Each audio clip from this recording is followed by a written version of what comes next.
What is going on, guys? Thank you so much for tuning in back to the channel. Do you guys have a finisher panel that looks like this? Broken? Or like this? Old and outdated? Do you want something like this? You should hit the star. You should hit the star.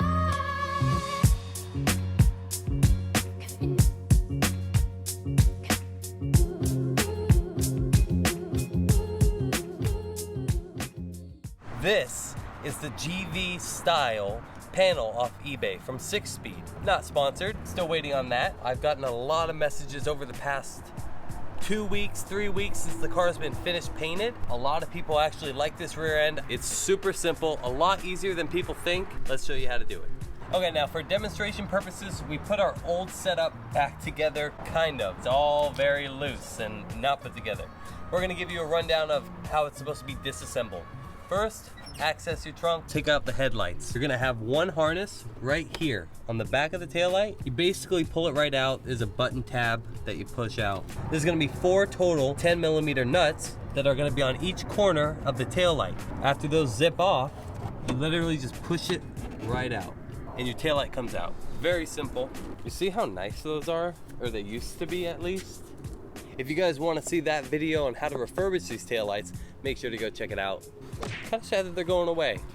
Actually, no, I'm not. This is such a better upgrade. So you'll do the same thing for both. Take out your harness and then your 4 bolts and it'll slide right out. Just like that.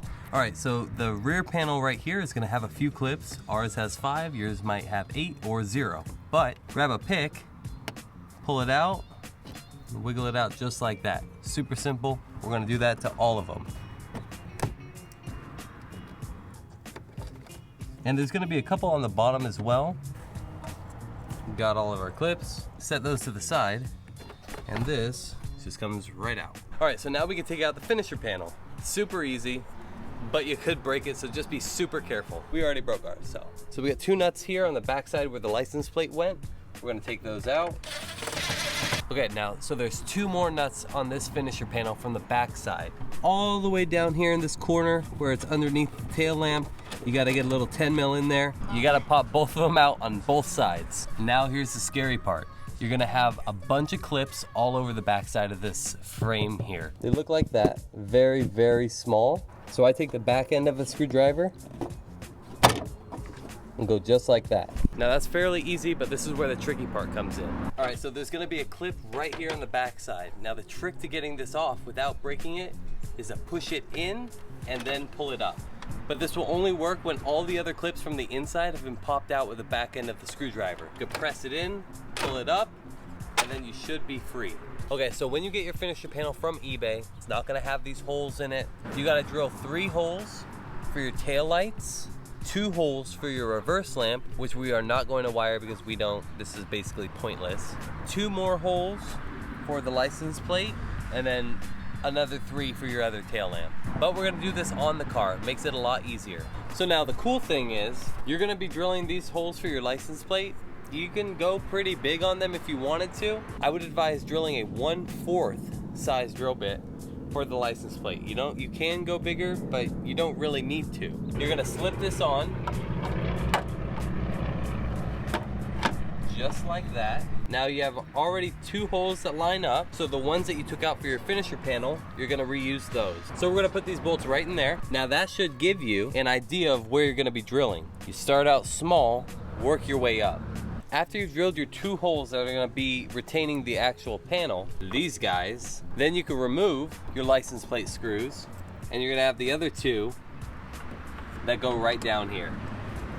So we'll pop those into place right now. Make sure not to go too tight on these because it is fiberglass and you can crack it if you do go too tight. They don't need to be tight at all. So once you got it basically fitted here, and you see that the holes that you drilled lined up well so that your already previously drilled holes are showing the license plate frame, we know that this is basically centered. Now this is where we're gonna drill the taillights. When you buy this kit, you have an option of all red, orange and red, clear, like how we got, and there's an LED version and a couple other options, I believe. But we went with the clear. It's your choice, whatever you want to do. And you're gonna have the 1 hole in this orientation. 2 on the bottom, 1 on the top dead center. Slide that through. And what we did, we eyeballed this. I put it in there, I took a step back. It looks like it needs to go a little bit more to the right, so I'm gonna turn it again, take another step back, and that looks perfect to me. Grab a marker now. In our case, we have fresh paint on this thing, so I used a pick. It's a lot easier to just put my hole in, wiggle it around, remove a little bit of paint. That way I know that when I take out this light, that I'm gonna have holes exactly, or marks, exactly where I need to drill. You see those holes? Not very big. So you're gonna be matching up a drill bit to have the correct size to where there's not a bunch of play, but just big enough to where it barely fits in. Just like that. 3/16 for the taillights. Drill your marks, slide your taillight through. Unfortunately, this kit never came with hardware. Yours might, but ours didn't. We had to go to Home Depot about 3 times. We ended up just taking the light out, bringing it there, and seeing what fit. I believe it's an M10 by 1.5 inches or 1 inch. It doesn't need to be crazy, but this is what we got. Button style 6-point hardware with a washer and a nut. All these were individual. You do the same process for this light as you would the other one. Remove the panel again. Remove the panel. And now we can throw our hardware in. I will let you know, this entire process took us about 3 days of consistent work, back and forth to stores, wasted a bunch of time. So hopefully this can simplify it for you so you can just do it in one run and you're good. So you've made your holes on both lights. We're gonna drop our hardware in, bolt and washer right on through, and the 1 nut on the back side to lock it all in place. And once again, just like the other 2 bolts here, it does not have to be tight, just snug. Now onto the most useless light in the world, the tiny reverse lamp. If you guys wanna struggle with a lamp that's not gonna give you any adequate lighting, you can do this on your own, but this is what we did. Lay your panel down on something soft. It's gonna come with a lens cover, a gasket, and then a weird back panel piece that sometimes doesn't fit right. So we're just gonna avoid the back panel piece. Keep in mind, this is eBay. It's not your original GarageVary. And to be honest, the GarageVary had fitment issues as well. So this isn't that far off. You're gonna lay your gasket down right in the hole, and it's gonna give you an area where you can drill. Again, match it up to the size of your hole for the lens and drill away. Once that's drilled though, you lay your lens right on top. For some reason, this light in particular did come with hardware, but only half of it.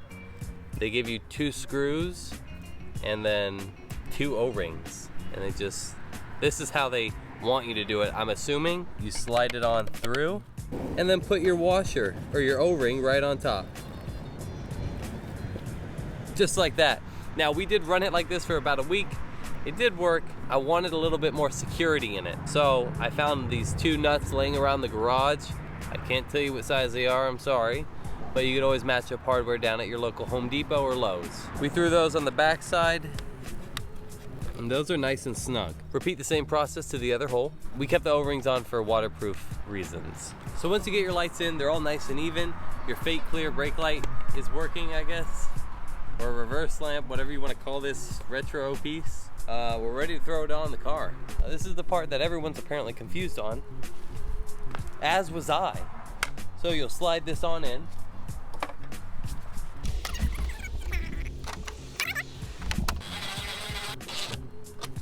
And that looks pretty good to me. Last thing to do is plug the original harness from your old taillights to your new taillights. They slide right on. Then you could tuck them away if you have the carpeting, put it all back together. Just like that. And that's your finisher panel. We could throw our license plate back together. You may have noticed we opted for the 3rd clear brake light. I don't want to show how to do this. It's pretty simple, but you need to know how to wire. I will leave a link to it down below. It was like 80 bucks, and in my opinion, I think it completes the entire rear end of the car. Having this red kind of throws the clear taillights off, so I think that looks way better. Plus, it's a lot brighter. All right, so now I'm gonna show you guys what the lights look like when they're on and when they're flashing.